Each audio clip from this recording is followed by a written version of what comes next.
Hi, thank you for joining me. This is Vicky.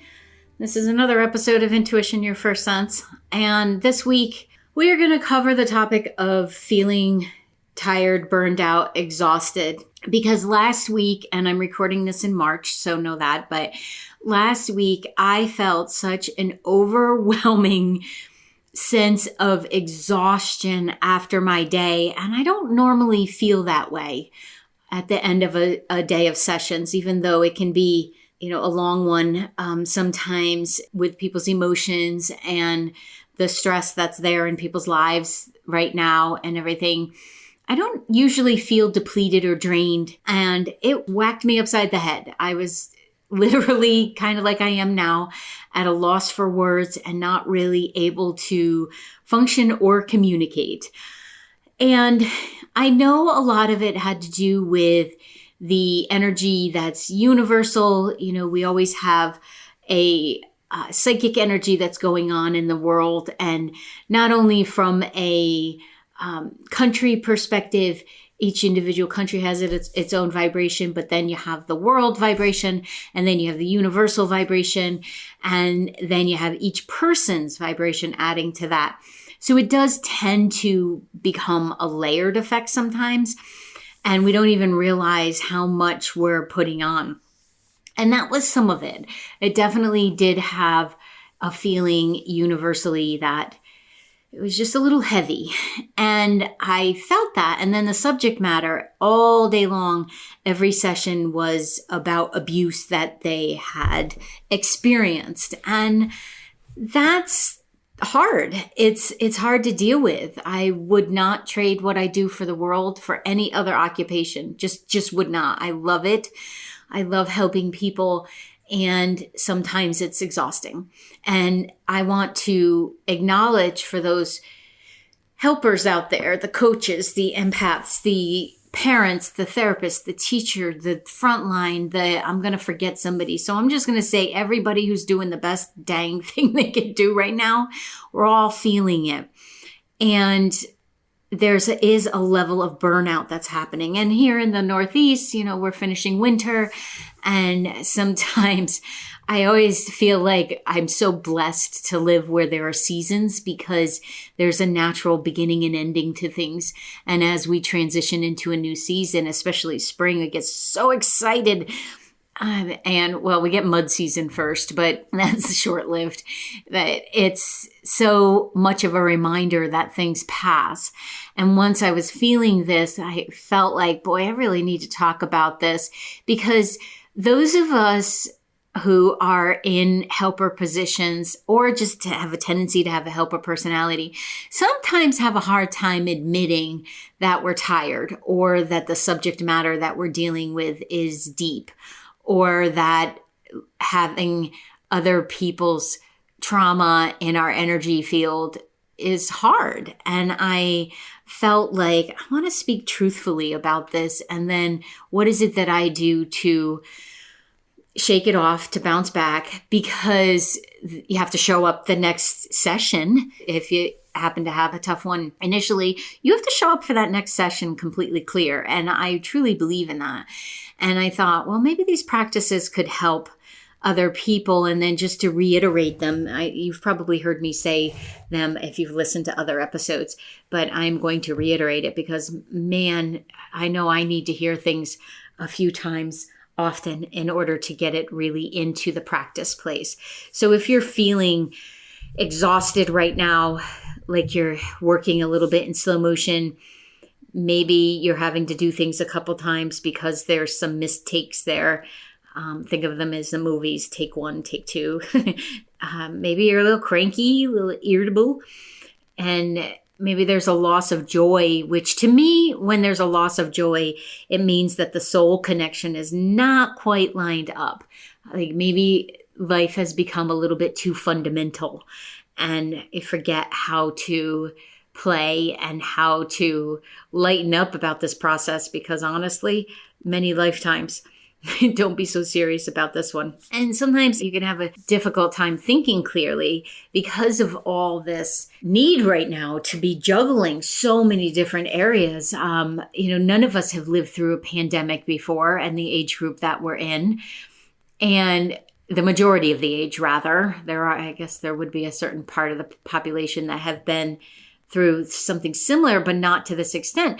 And when a whole population goes through a new experience, you don't really have people to look to who have been through it, who have experienced it, who have some insights or some plans or stuff. And that does something to you, I think, as an adult, because it seems to trigger the part of, I should know what I'm doing here. I should know what is the next step. But we are all flying through this, granted in different scenarios, in different boats, in different ways, in different highways and everything. But we're all experiencing the newness of this pandemic, and it's worldwide. So I feel like that adds to the confusion. It adds to the unknowing of it all. And then that adds to the exhaustion. And there's so much excitement around the vaccines, and I am thrilled about that too, but we can't let up just yet. We have to stay the course and make sure that we're still being safe, because you can still transmit, you can still get it. And that, I think, is difficult because it puts one foot on one side, one foot on the other. Can we? No, we can't. There's just so much confusion that it also feels like, we've hit the year anniversary and we're still on this constant treadmill. But the speed keeps getting changed. Like if you've ever worked with a trainer and you're cruising along at, whatever your speed is, mine is usually 551 is my cruising. When everything is at heightened level. It's not quite there yet right now. I'm still working on the back. But, and then Justin will come over and he'll crank the thing and you got to sprint for, 20 seconds or something like that. That's what this feels like right now, the time we're in. There's the processing of what's not quite new, but is new, but unknown, but still becoming habit, of the whole change to our lives, our schools, and the pandemic and everything. And then there's just everyday life. We're always growing. Whether there's a pandemic here or not, we're going to be experiencing this ebb and flow. And you can get excited about a treadmill workout. I know people think they can't, but you can. You just got to mix it up. New music, watch a video, do some audiobooks, do some mindfulness.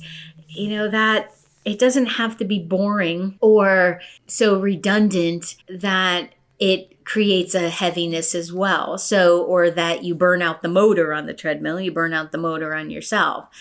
So if you're feeling any of these things, congratulations, you're human. And this episode, I hope, will help you so that we could figure out what is the variety that could show up in your life right now that could reconnect you to that soul feeling of joy that your soul came in with. And the human experience sometimes gets a little bit off kilter. But I first want to really say that please admit that this last year has been exhausting and tiring, because just doing that will help your body to feel heard. It will help your neural pathways to feel accepted, and it'll also help your system to understand that, okay, this is not forever. This is a temporary situation, and temporary just is a little bit longer right now. I can't tell you what would add joy to your life, but I can tell you it's imperative. And without the infusion of the joy that is your soul level, the soul frequency is joy. It is excitement. It is silliness. And it is absolute glee about being able to have a lifetime again and again and again. The human experience, it will drag on and it will continue to feel like burnout and be less fulfilling if there's not a connection to that soul vibrancy or like plug it in kind of thing. And I can feel that that's been going on with people, and we are becoming in some cases so focused on the day-to-day and the maybe mundane practice of that and the boredom of that we're forgetting that soul place. And then it does become heavier. And then the focus can be on what you've experienced rather than what could potentially be there for you. And you can feel it, can't you? Like you can feel that around you. It kind of, I call it being slimed. It feels like maybe you have a wet wool coat on. It's just heavy. And sometimes it can feel like you're unplugged from your soul, like there's no energy flowing. If you're feeling this heaviness, this slimed, it would be a wonderful place to acknowledge etheric cords. And those are these, think of them as filaments or cords that get attached to us by having conversations with people, by thinking of someone. And they're not all terrible, but it can be very burdensome to have them on you. Like when I finish a session with anyone, I return their cords to them and return mine to me, because then that leaves each of us in our own individual space. And that's so necessary for the energy field to not feel like you're powering another person. And yes, some people are very good at putting these cords to other people. So if you could get into this practice of removing cords a few times a day, that would be very helpful. The statement I use is, Archangel Michael, please remove all cords. Please return them to whom they belong. Return mine to me. Thank you very much. And you can do this to situations. You can do this to scenarios. Like last night, I had a particularly disturbing dream. And today I was thinking about it. And then I thought, you know what? I'm just so done with that part of my life and that experience. If it were to happen the way I dreamed it, I'd be okay with it. It would probably end some relationships, but that's okay. They're not the most fulfilling ones anyway. And then I thought, you know what? I don't need to go there. I do not need to get sucked into the human conditioning, subconscious processing of my dream state. I can remove cords to that, and I choose to do that. So practice this and do it a few times a day, because you'll begin to feel how freeing it is. Usually your shoulders feel lighter, and you won't need as much or have as much dependency on caffeine or sugar. So therefore, you may not need the calming methods either. You know, mindless TV watching, shopping, drinking, drugs, eating mindlessly, whatever it is, because you go up and then you come down, right? And then you want something to go back up again. And a lot of the times this is because we have these cords to people and think of it as trying to power two vehicles off of one tank of gas. So you have to unhook and let that other car figure out how to power itself. And then what I would suggest after you do that is take that moment. You're already connecting with Archangel Michael.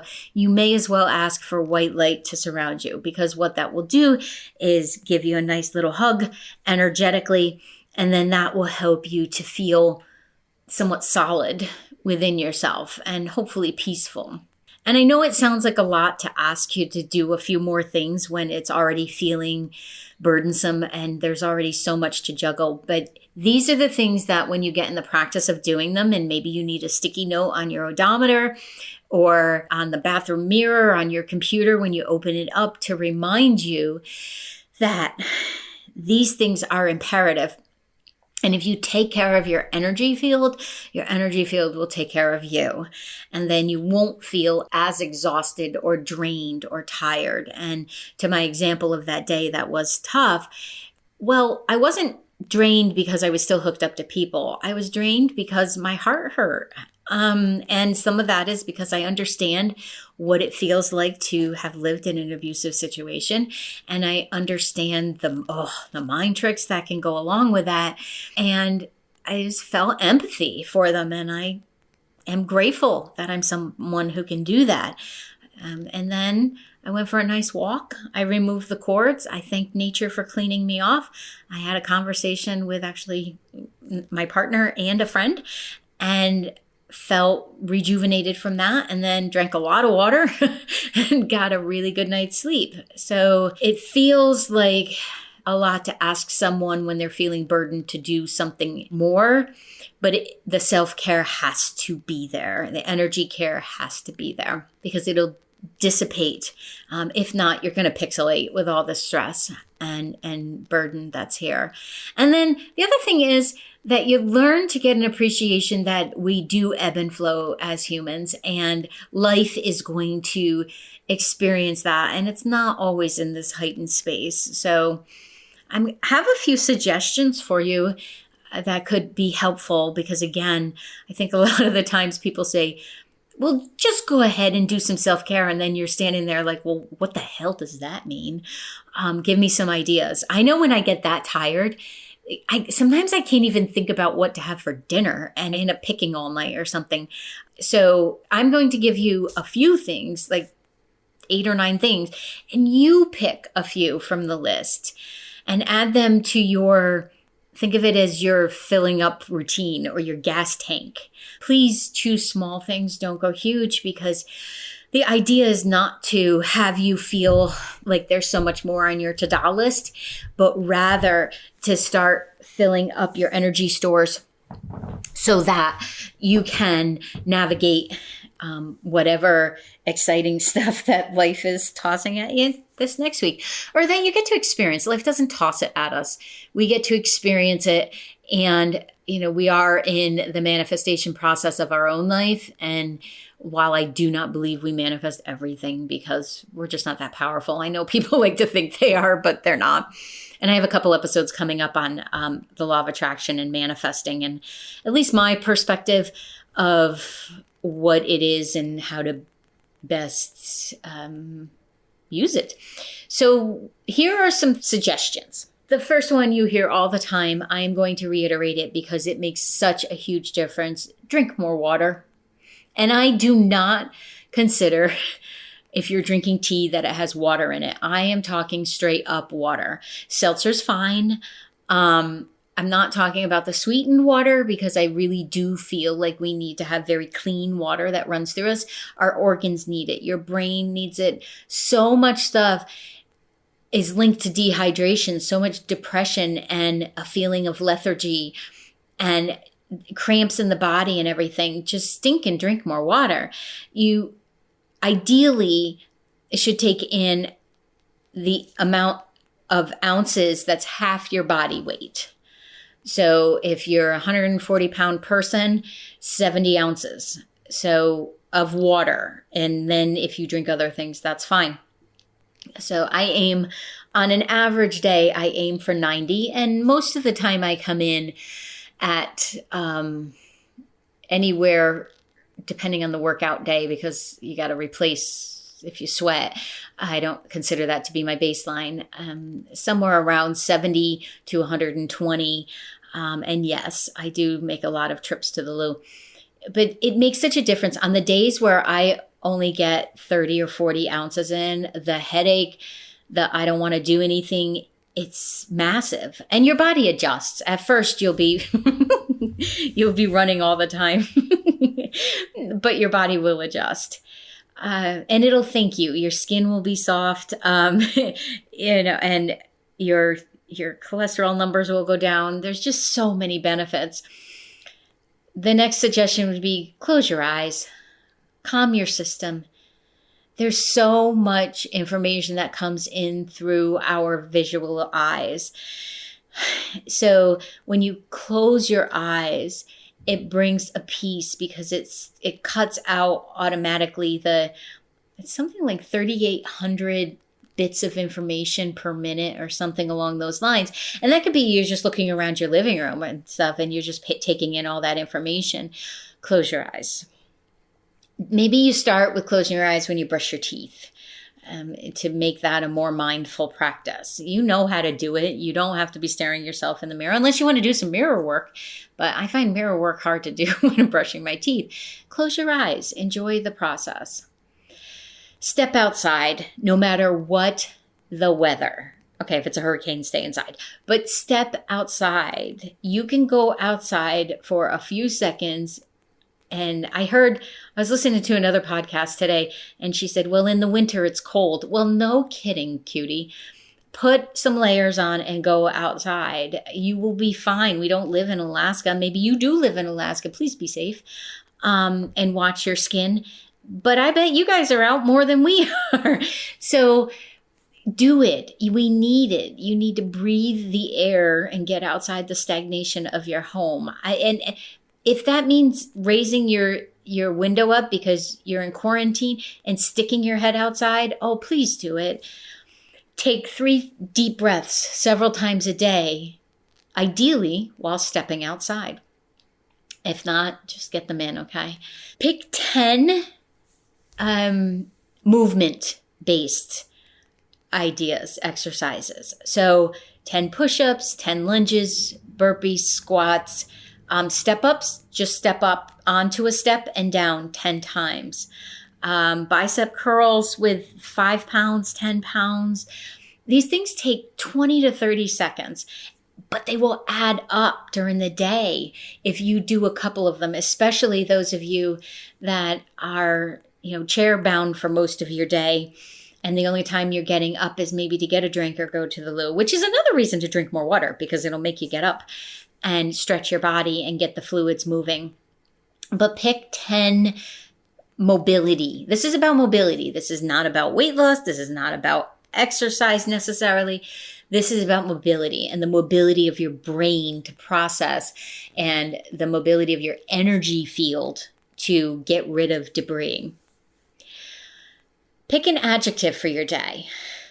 In the beginning of the day, maybe while you're closing your eyes and brushing your teeth, taking your breaths, pick an adjective for your day and see how many times you can use it or experience it authentically during the day.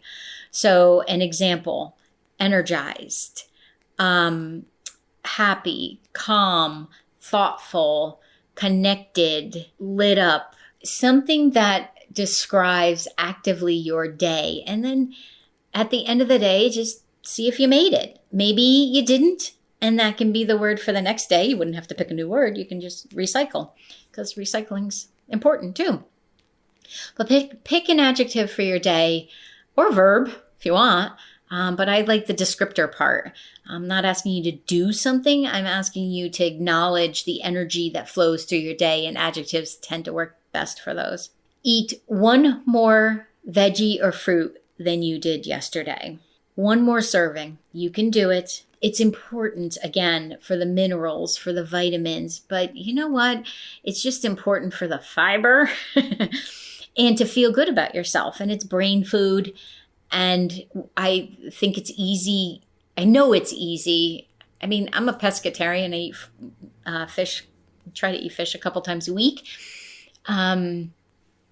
But I'm very, very plant-based, and there's plenty of room for me to add more veggies for my day. So if you pick 1 or more fruit or vegetable, I really do not care which, just than you did yesterday, you can pick a number that you cap out at, but make that an intention for yourself. And as you're eating it, acknowledge it and be proud of yourself for that. You could pick 1 task that's easy to complete. Easy. I'm talking taking the recycling out or answering 3 emails. Or I'm trying to think what I did earlier today. Oh, I call it my prosperity plan rather than a budget.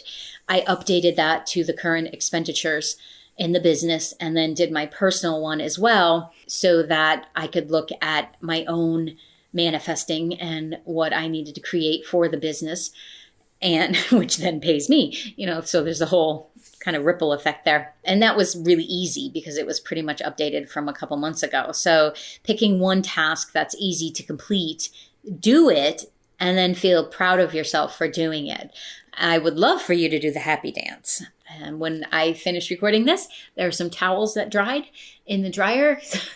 Had a little bit of a hot water tank leak, and had to wash all my towels, which was kind of nice. Got that done. So I'll be folding towels when I'm complete with this. And that will be my 1 task today that was easy to complete, and I can feel proud of myself. Your energy field, your brain, your heart, your soul, it does not know the difference between perhaps getting all your taxes done and in and folding towels. You can be as happy as for one as the other, and your system will dance for joy. So pick one thing that's easy to complete and do it. And this is a good thing to do with your kids too, because we can become so do this, do that, do that. It's important to have those moments of celebration. And the last one I had written down, I'm going to reiterate because it can never be said enough. Make sure you're surrounding yourself with white light. Ask for that because it becomes your neutral zone and it can help to block out some of the energy that is a little funky out there. I know it's hard. It's challenging. It's tough to be human sometimes, but it is also a gift. And I've had people say they wish they had my view on life. You can have it. I'm willing to share it. This is why I do this, because I didn't start with this. This was not something I think I innately have a kookiness about me. And I look for the light in things. But this is not something that came easily to me. It was because it's been practiced and I know it to work. And I just want everybody to feel within themselves a light energy that makes this experience of being human just a little bit more joyful. And I do these things and I feel the same stress and burdens and sadness and grief and as anybody else. But this stuff works. And I think the more simple we make it, the better our system likes it. We don't have to be constantly up and stressed or in a constant like delta state, flat out, no feeling. That'd be boring anyway, wouldn't it? We have an up and down, ebb and flow, expansion, contraction that goes on. As humans, we live a life of contrast.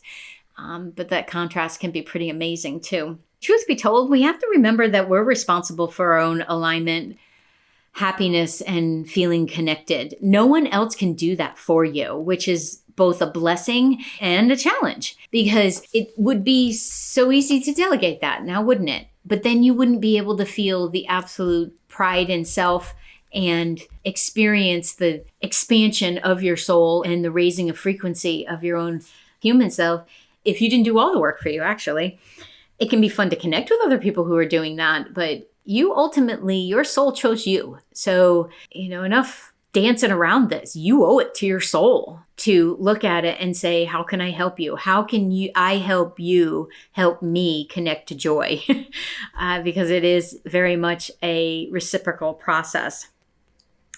And there is, like I said before, there is magic in the world, but there's no magic wand.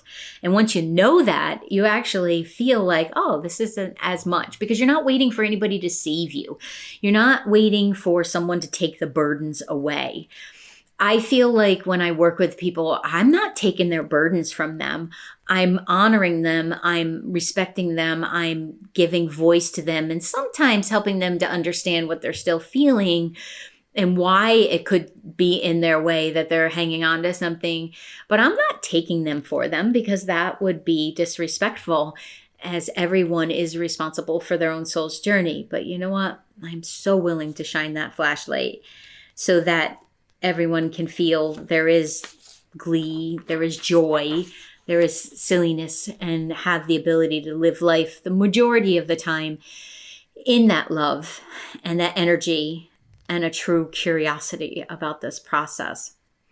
So if you have been feeling the burnout or the exhaustion or any of the things that I talked about in the beginning, pause, rest, assess, and then decide how you are going to pick 3 things. And they can be completely different to what I suggested. You're in charge of you, as I've said. And pick those things. Maybe you can do 1 for your mind, 1 for your body, and 1 for your spirit. And that can be your, protocol for the next month or so, because then it'll become habit. Because while there are going to be times where we have to expend a little bit more physical energy than is normal in our existence, we are capable of that, and we are built for that even. And if we can take the burdensome energy of feeling like we have to push through everything and give it a little bit of space and allow ourselves to honor and respect the mind, body, spirit, and listen to that intuition, the experience of burnout would be less, because most of the time the system just wants to be heard. Thank you for listening. Please listen to yourself, and I will see you in the next episode. Thank you for listening to Intuition, Your First Sense. I'm so grateful to have you here. It's like a gift to me every week. And speaking of gifts, did you know that you can purchase gift certificates on my website, vickibaird.com, for yourself, for others? You can purchase coaching packages and gift those out. So please head on over to vickibaird.com and purchase your electronic gift certificate.